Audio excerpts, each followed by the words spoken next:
Hey everyone, it's Jackson with MYCJ coming back to you for part 2 of our legislative session recap, where we are diving into what happened with our priority bills this legislative session.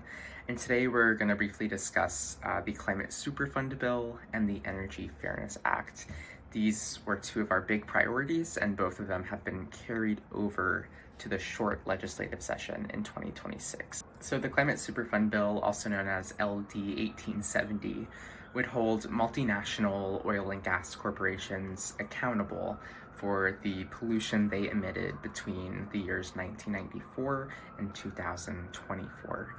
This is a pretty landmark bill, pretty new in the country. It's been passed and enacted into law in the states of Vermont and New York.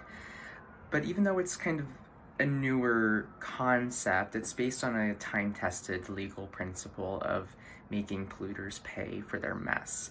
And that kind of goes back to the federal Superfund program, also known as CERCLA, that was enacted into law in 1980, and that program cleans up toxic sites across the country. So the big difference between the federal Superfund program and what we are hoping a climate superfund can achieve here in Maine is that a climate superfund will recoup money from these big oil and gas corporations and use those funds for climate adaptation projects here in the state.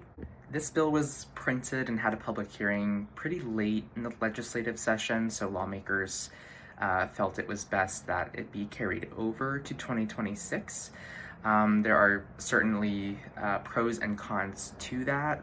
One big pro, though, is it gives us a lot more time to organize and build public momentum and grassroots support for this legislation.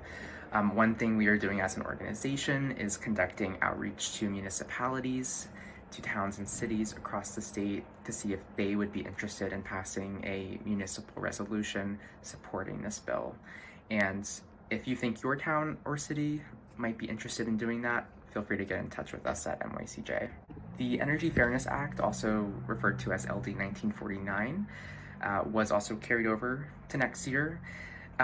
Basically, this legislation expands protections for Mainers with medical and chronic conditions.